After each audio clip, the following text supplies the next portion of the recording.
قبل بداية الفيديو لا تنسوا الاشتراك بالقناة والإعجاب ليصلكم كل جديد. شكرا. في القرن ال17 كان هناك قرية صغيرة تقع في أعماق الغابة في أوروبا الشرقية. كانت القرية معروفة بأسرارها الغامضة والأساطير المخيفة التي تحكى عنها، وكان الناس يتجنبون المرور بجوارها ليلاً.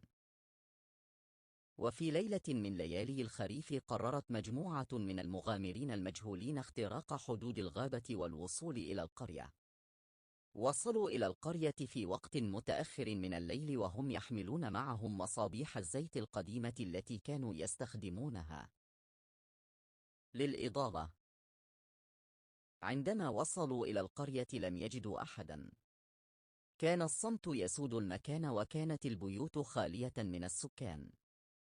بدأوا في البحث عن أي دليل على وجود أي شخص في القرية، وفي غضون دقائق وجدوا بعض الأشياء الغريبة. وجدوا دماء على الأرض وأثر انزلاق في الطين ورائحة الجثث الفاسدة.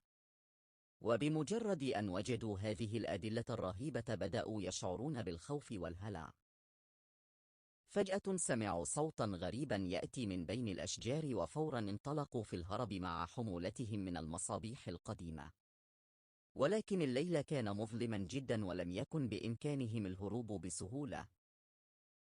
ومع اقترابهم من الغابة بدأوا يشعرون بوجود شيء خطير يتبعهم.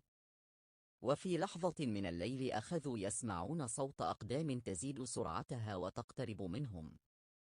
وفي النهاية تم العثور على جثث المغامرين المفقودين في الغابة بعد عدة أيام من اختفائهم. كانت جثثهم تحمل علامات واضحة للعنف والتعذيب، وكان الجميع مذهولا من مدى الشراسة التي قتلوا بها.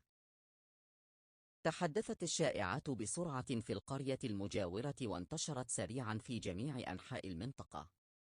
واعتقد الناس أن هذا العمل الشرير يعود إلى مخلوقات شريرة مجهولة تعيش في الغابة تتربص بأي شخص يقترب من موطنهم. بعد العثور على الجثث قرر الناس في القرية المجاورة ترك المنطقة ونقل قصصهم المخيفة إلى الأجيال القادمة. ولأن الخطر ما زال موجود فإن الناس لا يزالون يتجنبون المكان ويحذرون الآخرين من الذهاب إلى تلك المنطقة.